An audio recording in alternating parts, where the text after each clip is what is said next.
나는 결혼할 때만 해도 정민이라는 남자가 세상에서 가장 다정하고 책임감 있으며 정직한 사람이라고 믿었다. 우리 만남은 마치 영화 속 한 장면 같았다. 비가 내리는 저녁, 한강변에서 우산도 없이 걷다가 서로의 체온에 의지해 웃었고 밤새도록 다가올 미래에 대해 이야기했다. 그는 언제나 말솜씨가 뛰어나고 설득력이 있었다. 특히 우리 집에 대해 이야기할 때는 마치 시인 같았다. 우리 집에서 아침을 맞이하자. 내가 베란다에 앉아 신선한 커피 향을 맡으며 책을 읽고 나는 부드러운 팬케이크를 굽고 있을 거야. 그의 팔에 안겨 웃으며 나는 그 말을 믿었다. 처음에는 우리 둘 다 서울의 작은 원룸에 살았다. 하지만 정민은 내 부모님에게 물려받은 이 아파트를 팔자고 했다. 이걸 팔고 나면 집 짓는데 좋은 시작점이 될 거야. 나머지는 내가 다 책임질게. 그 말에 나는 마음을 놓았다. 그렇게 나는 내 소중한 아파트를 정리했다. 팔린 돈과 내 저축을 합쳐 우리는 경기도 가평에 작은 땅을 샀다. 정민은 지인들을 통해 좋은 땅을 소개받았고 가격도 거의 공짜라며 나를 안심시켰다. 그는 땅과 집 모두 자기 이름으로 할 테니 내가 일하는 동안 신경 쓰지 말라고 했다. 나는 사랑하는 사람을 의심하지 않았다. 공사는 시작되었다. 나는 타일, 벽지, 문손잡이 하나하나를 고르는데 열정적이었다. 정민은 점차 나와 상의하지 않고 혼자 결정을 내렸다. 처음에는 바쁜 탓이라 생각했다. 하지만 공사 현장에 혼자 가보면 뭔가 숨기는 게 느껴졌다. 벽돌이 쌓이고 지붕이 올라갔지만 창문 주문 같은 중요한 일들은 나 몰래 처리했다. 창문은 그냥 기본형이야. 내가 골랐을 거야. 라며 대수롭지 않게 넘겼다. 나는 집에 투자한 돈이 점점 늘어갔다. 자재비, 인부 비용, 가구까지. 새 집에서 친구들을 초대해 파티를 하고 창가마다 꽃을 놓을 내 모습을 상상했다. 그런데 정민의 행동은 점점 이상해졌다. 그는 공사 현장에 혼자 가는 일이 많아졌고 핸드폰에는 수진이라는 이름이 자주 떴다. 수진은 그의 전처였다. 나는 묻지 않았다. 믿고 싶었다. 어느 주말 정민이 중요한 약속이 있다고 해서 나는 혼자 집 공사 현장에 갔다. 커피를 들고 여유롭게 공사 진행 상황을 보려고 했는데 그곳에서 뜻밖의 장면을 목격했다. 마당에서 아이들이 뛰놀고 있었고 계단 앞에는 한 여자가 일꾼들과 대화를 나누고 있었다. 그녀는 나를 보더니 미소 지으며 말했다. 나는 수진이에요. 정민과 아이들이 여기서 살 거예요. 곧 이사할 거라고 그가 말했어요. 나는 그 자리에서 다리가 풀렸다.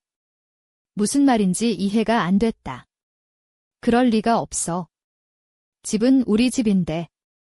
하지만 그녀는 확신에 찬 목소리로 대답했다. 나는 아무 말도 못하고 차에 타서 집으로 돌아왔다. 머릿속은 멍했고 심장은 무거웠다. 집에 돌아와 정민에게 전화를 했지만 연락이 닿지 않았다. 문자를 남겼지만 답도 없었다. 저녁이 돼서야 그는 아무 일 없다는 듯 돌아와 내 뺨에 가볍게 입을 맞추고 손을 씻으러 갔다. 나는 그를 바라보며 믿을 수 없었다. 어떻게 저렇게 태어날 수 있을까? 나는 조용히 물었다. 오늘 공사 현장에 갔는데 수진이 그 집에 산다고 하던데. 그는 잠시 얼어붙었다가 그랬어. 조금 있었지 라고 했다. 나는 더 물었지만 그는 복잡하다는 말만 반복했다. 나는 참을 수 없었다. 이건 지금 바로 이야기해야 해, 정민. 내가 모를 거라 생각했니? 그는 소파에 앉아 고개를 숙인 채 말했다. 수진이 상황이 안 좋아서 내가 도우려고 했어. 임시로 좀 지내게 하려고. 내가 전에 말했잖아. 우리 나중에 더 좋은 집 지으면 된다고. 나는 그 말을 들으며 그동안 내가 보낸 모든 돈과 시간을 떠올렸다. 그 집은 우리 집이어야 했다. 그런데 그는 다른 여자를 위해 그 집을 준비하고 있었다. 나는 방으로 가서 휴대폰을 꺼냈다. 카메라를 켜고 스스로에게 말했다. 나는 지은. 정민의 아내야. 우리는 함께 집을 지었어. 나는 내 모든 걸 쏟아부었는데 이제 그는 그 집의 전처와 아이들을 들이려 해 목소리가 떨렸고 눈물은 참았다. 영상을 친구인 변호사 민지에게 바로 보냈다. 민지는 곧 답장을 보냈다. 모든 영수증, 이체 내역, 계약서 다 모아. 집은 정민 명의라 해도 우리가 다툴 수 있어. 나는 방을 나와 주방에 있는 정민을 보았다. 그는 차를 따르며 아무 일 없다는 듯 행동했다. 나는 차갑게 말했다. 이제 정말 이야기할 거야? 아니면 또 침묵할 거야? 그는 비꼬듯 웃으며 말했다. 지은아, 너무 극단적으로 생각하지 마. 내가 오해하는 거야? 나는 분노를 터뜨렸다. 어떻게 내 돈으로 지은 집에 내가 전처와 아이들을 들일 생각을 할 수 있어? 이건 배신이야. 그의 얼굴은 무너졌고 나는 휴대폰을 들며 내가 한 짓을 녹화할 거야. 라고 했다. 그는 달려들어 휴대폰을 빼앗으려 했지만 나는 버텼다. 모든 증거는 이미 민지에게 전송됐다. 나는 그를 배신자라고 선언했다. 그날 밤, 민지는 나와 함께 서류를 정리하며 앞으로 법적 대응을 준비했다. 그가 계획적으로 내 돈을 착복했다는 증거가 점점 명확해졌다. 우리는 은행에 가서 공동 통장을 폐쇄하고 자금을 동결시켰다. 그 후 정민은 여러 번 연락했지만 나는 무시했다. 며칠 뒤 우리는 소송을 제기했다. 법정에서 민지는 차분하고 단호하게 내 권리를 주장했다. 정민은 점점 자신감을 잃고 나중에는 변명만 늘어놓았다. 판결은 내 편이었다. 그는 내게 모든 비용과 정신적 피해 보상을 지급해야 했고 재산 동결 조치도 내려졌다. 집은 결국 전처 가족에게 넘어갔고 나는 작은 원룸으로 이사했다. 창문 너머로 새로 칠한 벽의 냄새가 나를 위로했다. 나는 처음으로 진짜 자유를 느꼈다. 어느 날 밤, 정민에게서 메시지가 왔다. 모든 걸 깨달았어. 다시 시작할 수 있을까? 나는 웃었다. 차갑고 씁쓸하고 해방된 웃음이었다. 나는 번호를 삭제했고 이제는 나 자신과 내 미래를 위해 살아가기로 결심했다. 하지만 마음 한구석에선 아직 그의 진짜 속내가 무엇인지, 왜 그렇게까지 했는지에 대한 미스터리가 남아있었다. 그 미스터리는 내가 앞으로 풀어야 할 숙제였다. 나는 작은 원룸에 짐을 풀고 나서도 마음이 쉽게 가라앉지 않았다. 창문 밖으로 보이는 낡은 골목길과 오래된 가로등 불빛이 마치 내 마음속 어두운 구석을 비추는 것만 같았다. 내가 집을 잃은 것보다 더 깊게 상처받은 건 믿었던 사람이 내 삶을 송두리째 흔들어 놓았다는 사실이었다. 하지만 그 어떤 분노나 슬픔보다도 내 안에 자리 잡은 건 단단한 결심이었다. 다시는 그런 배신을 당하지 않겠다는, 그리고 무엇보다 내 인생을 다시 내 손으로 만들어 가겠다는 다짐이었다. 그날 이후 나는 매일 아침 일찍 일어나 근처 카페에서 노트북을 열었다. 민지가 준 법률 서류와 금융 자료들을 다시 한번 점검하며 내가 할 수 있는 모든 것을 준비했다. 법원에 제출할 증거를 정리하고 정민의 모든 행동을 꼼꼼히 기록했다. 그 과정에서 나는 나 자신을 조금씩 되찾아가고 있었다. 마치 잃어버린 퍼즐 조각을 하나씩 맞춰가는 기분이었다. 며칠 후 민지와 함께 다시 법원을 찾았다. 민지는 언제나처럼 침착하고 날카로웠다. 변호사로서의 그녀의 모습은 마치 전투를 준비하는 장군과 같았다. 나는 그녀가 내 곁에 있다는 사실만으로도 마음이 든든했다. 재판이 진행되는 동안 정민은 점점 더 불안해 보였고 그의 변호사는 당황한 기색이 역력했다. 나는 그를 똑바로 바라보며 마음속으로 말했다. 이제 너는 더 이상 내 삶을 흔들 수 없어. 공사가 중단된 집 앞에 다시 섰을 때 나는 예전과는 다른 감정을 느꼈다. 차가운 시멘트 벽과 무심하게 걸린 전선들은 이제 내게 무게가 아닌 해방감을 주었다. 나는 그 집이 더 이상 나를 가두는 감옥이 아니라 오히려 내 새로운 시작을 알리는 하나의 상징이라는 걸 깨달았다. 그 집에 남아있던 내 흔적들을 하나씩 지우고 내 마음속에 새 추억을 채워 넣기로 마음먹었다. 그러던 어느 날 민지에게서 뜻밖의 소식이 왔다. 정민이 재판 도중에 은밀히 큰 부동산 거래를 했다는 증거가 나왔다고 했다. 그는 내게 숨겨진 또 다른 집을 마련해줬고 그 집을 전처와 아이들에게 넘길 계획이었다. 나는 그 소식을 듣고 경악했다. 이 남자, 정말 끝까지 나를 시험하는구나. 나는 속으로 중얼거렸다. 이제 끝까지 가보자, 정민아. 내가 감추려 했던 진실을 다 밝힐 거야. 나는 민지와 함께 그 부동산 거래 내역을 조사하기 시작했다. 내 손에는 법적 문서들이 무더기로 쌓였고 나는 점점 강해지는 나 자신을 느꼈다. 나의 일상이 된 법률 서류와 통장 내역은 어느새 내 삶을 지키는 방패가 되었다. 매일 밤 잠들기 전 나는 작은 미소를 지으며 속으로 말했다. 내가 이길 거야? 그리고 다시는 이런 일이 없을 거야. 하지만 정민은 끝까지 나를 무너뜨리기 위해 교묘한 계획을 세웠다. 어느 날 나는 집 앞에서 낯선 사람이 내게 접근하는 걸 느꼈다. 그는 내게 정민과 관련된 비밀스러운 이야기를 건넸고 그의 눈빛은 냉랭했다. 그가 내게 건넨 말 한마디가 내 심장을 얼어붙게 했다. 정민은 단순한 배신자가 아니야? 그에게는 훨씬 더 깊고 어두운 그림자가 있어. 나는 그 순간부터 내 안에 숨겨진 두려움과 마주해야 했다. 그리고 그 두려움이야말로 내가 앞으로 싸워야 할 진짜 적임을 깨달았다. 나는 다시 한번 깊게 숨을 들이쉬고 마음속으로 다짐했다. 이제부터는 나 혼자가 아니다. 나는 나를 지킬 거야. 그리고 진실을 밝혀낼 거야. 내가 걸어가는 이 길은 결코 쉽지 않을 것이다. 하지만 나는 알고 있다. 이 어둠 끝에는 반드시 빛이 있을 거라는 것을. 그리고 그 빛은 내가 만들어낼 것이다. 내 삶의 주인공으로서 누구도 아닌 내가 그렇게 나는 다시 한번 새벽을 맞이하며 노트북을 켰다. 화면 너머로 펼쳐지는 새로운 시작의 문이 나를 기다리고 있었다. 이 이야기는 아직 끝나지 않았다. 내가 마주할 어둠과 빛, 그리고 그 사이에서 피어날 희망의 서사가 이제 막 시작되려 하고 있었다. 작은 원룸 창문 너머로 새벽 햇살이 슬며시 스며들었다. 나는 여전히 민지와 함께 준비한 소송 서류를 펼쳐놓고 있었다. 새벽 공기가 차갑게 내 폐를 감싸도 마음 한켠에선 뜨거운 분노와 결의가 끓어올랐다. 정민과의 싸움은 단순한 부동산 다툼이 아니었다. 나의 모든 신뢰와 꿈을 짓밟은 배신에 대한 응답이었다. 그가 내 삶에 남긴 상처를 지우는 일, 그리고 다시는 그런 상처를 받지 않을 강한 나를 만드는 과정이었다.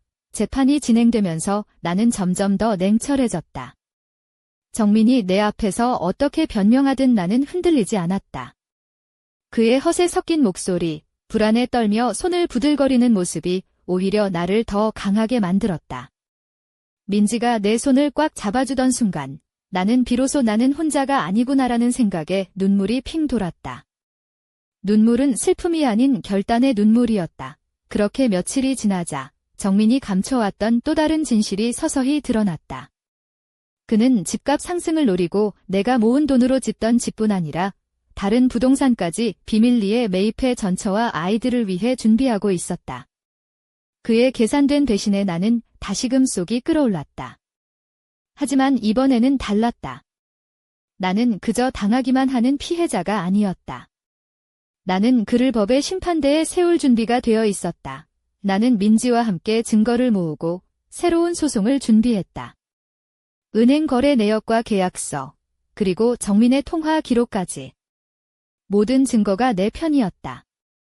한편 나는 이 과정을 통해 내 자신도 몰랐던 내 내면의 힘을 발견했다.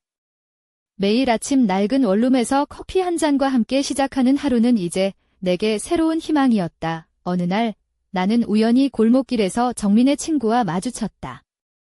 그는 눈치를 보며 내게 조심스럽게 다가와 말했다. 정민 씨, 상황이 생각보다 심각해졌어요. 그분이 법적 대응을 준비하고 있거든요. 그 말에 나는 미소를 지었다. 그렇죠. 이제는 내가 그를 지키는 사람이 아니니까요. 하지만 그 미소 뒤에는 또 다른 불안이 숨어 있었다. 정민은 끝까지 나를 무너뜨리려 할 것이다.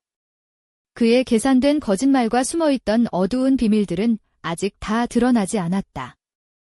나는 그가 남긴 그림자 속에서 나 자신을 지키며 그 진실을 파헤쳐야 했다.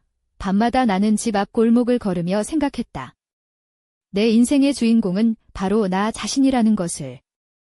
누군가의 그림자에 가려지지 않고 내 빛으로 살아가는 삶, 그 길이 쉽지는 않겠지만 나는 두렵지 않았다. 왜냐하면 나는 이미 가장 깊은 어둠을 경험했고 그 어둠 속에서 나는 다시 태어났기 때문이다. 그렇게 나는 다시 한번 결심했다. 앞으로 펼쳐질 모든 싸움과 고난을 견뎌내고 나만의 새로운 삶을 만들어 나가리라고. 그리고 그 과정에서 내가 마주할 진실과 배신, 그리고 그 너머에 숨겨진 비밀까지. 나는 반드시 밝혀낼 것이다. 내 이야기는 아직 끝나지 않았다. 이제 막 시작된 이 길은 나를 어디로 데려갈지 알 수 없다. 하지만 나는 확신한다. 그 어떤 어둠도 나를 삼키지 못할 것이고 나는 내 인생에 빛나는 주인공으로 거듭날 것이다. 내가 앞으로 마주할 미스터리와 진실은 이 세상 누구도 예상치 못한 결말을 품고 있다. 그리고 그 비밀은 반드시 밝혀져야만 한다. 나는 그 답을 찾아 나설 것이다. 새벽 공기가 내 폐를 차갑게 감싸도 나는 멈출 수 없었다. 매일 아침, 낡은 원룸 침대에서 일어나 창문 너머로 보이는 서울 근교의 아침 풍경을 바라보며 다시 한번 다짐했다. 이번 싸움은 단순한 법적 분쟁을 넘어서 내 인생의 주도권을 되찾는 과정이었다. 정민이 내게 남긴 상처는 깊었지만 그 상처를 딛고 나는 더 강해져야만 했다. 민지와 함께 법원에 출석하는 날마다 나는 자신감이 차올랐다. 정민의 태도는 날이 갈수록 불안정해졌고 그의 변호사는 허둥댔다. 그가 내 앞에서 거짓말을 할 때마다 나는 속으로 웃었다. 이젠 내가 감당할 차례야. 민지는 변호인석에서 날카로운 질문과 증거 제시로 나를 지켜주었고 나는 그녀의 든든한 지원에 힘입어 끝까지 흔들리지 않았다. 그 과정에서 나는 정민이 숨기고 있던 또 다른 부동산 계약서 한 장을 발견했다. 그것은 내가 모은 돈으로 지은 집과 별개로 정민이 전처와 아이들을 위해 마련한 비밀의 보금자리였다. 그의 치밀한 계획에 분노가 치밀었지만 나는 그 분노를 법정에서 증거로 바꾸었다. 나는 단호히 말했다. 내가 투자한 돈으로 지은 집이지만 그 집은 내가 아닌 너의 전처를 위한 것이었다. 이 말은 법정의 공기마저 얼어붙게 했다. 그날 밤, 집 앞 골목에서 정민의 친구와 마주쳤다. 그는 눈치를 보며 말했다. 정민 씨, 이번 일은 생각보다 심각해요. 그분이 만만치 않거든요. 나는 고개를 끄덕이며 미소 지었다. 그래, 이제는 내가 내 삶을 지키는 사람이야. 그러나 내 마음 한구석에는 아직도 알 수 없는 불안이 자리했다. 정민이 감추고 있는 더 깊고 어두운 비밀이 있을 거라는 직감이 나를 붙잡았다. 그 비밀은 이 싸움의 진짜 열쇠가 될지도 몰랐다. 나는 매일 밤 혼자 골목길을 걸으며 생각했다. 내 인생의 주인공은 나 자신이다.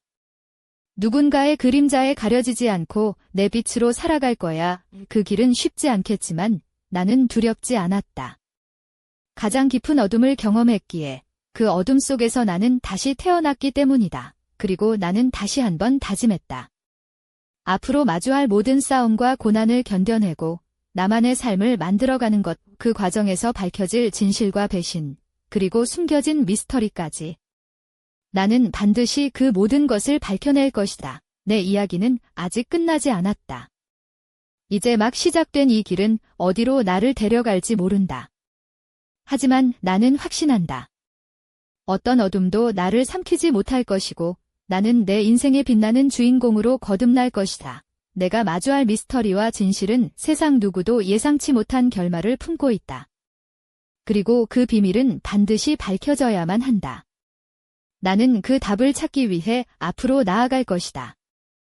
나는 매일 아침 거울 앞에 서서 내 모습을 바라보았다. 긴 머리카락이 어깨를 살짝 덮고 차분한 색의 블라우스와 세련된 슬랙스가 내 몸을 감쌌다. 발끝에는 은은한 광택이 도는 검은 구두가 딱 맞게 자리 잡았다. 평범해 보이지만 그런 평범함 속에 담긴 단단한 결심과 내면의 힘이 느껴졌다. 내가 직접 고른 작은 은반지와 심플한 진주 귀걸이가 내 얼굴에 우아함을 더했다. 이 모든 것은 나 자신을 다시 세우기 위한 준비였다. 그날도 나는 민지와 함께 법원에 향했다. 법원 복도에 들어서는 순간 긴장보다 차분함이 나를 감쌌다. 정민은 이미 도착해 있었고 그의 눈빛은 불안감으로 흔들렸다. 그가 입은 검은 정장은 그전보다 더 비싼 것 같았지만 아무리 겉모습을 치장해도 그 속에 숨은 거짓과 배신은 결코 감출 수 없었다. 재판이 시작되자 민지는 준비한 자료를 차곡차곡 제시했다. 정민이 내 돈으로 구입한 부동산 계약서, 은행 이체 내역, 그리고 그의 전화통화 기록까지. 모든 증거가 나를 지지했다. 나는 법정에서 그를 똑바로 바라보며 마음속으로 말했다. 내가 아무리 감춰도 진실은 결국 드러나게 되어 있어. 정민은 변호사와 속닥거리며 불안한 기색을 감추지 못했다. 그의 변호사는 애써 침착한 척했지만 나는 그들의 허둥거림을 숨길 수 있다는 걸 알았다. 한참 후 재판장이 판결을 선고했다. 원고의 청구를 인정합니다. 피고는 원고에게 손해배상을 지급할 의무가 있습니다. 그 순간 나는 안도의 한숨을 내쉬었다. 이 싸움이 끝나가는구나 하는 생각에 가슴이 벅차 올랐다. 하지만 밖으로 나오자 정민의 전처 수진이 나타났다. 그녀는 아이들과 함께 있었고 눈빛은 복잡했다. 그녀 역시 이 싸움의 한복판에 서 있었다. 나는 그녀를 보며 알 수 없는 감정이 밀려왔다. 미묘한 긴장감과 동시에 어쩌면 우리 모두가 같은 상처를 안고 있다는 생각이 들었다. 그날 밤 나는 작은 카페에 앉아 민지와 다음 계획을 논의했다. 민지는 내 손을 꼭 잡으며 말했다. 지은 씨, 이건 끝이 아니에요. 정민이 숨긴 또 다른 비밀들이 있어요. 우린 꼭 밝혀낼 거예요. 나는 고개를 끄덕이며 미소 지었다. 그래, 나는 포기하지 않아. 며칠 후 나는 우연히 정민이 자주 들르는 한 작은 찻집에서 그를 마주쳤다. 그는 나를 보자 얼굴이 굳어졌다. 나는 담담하게 그를 지나쳐가며 속으로 말했다.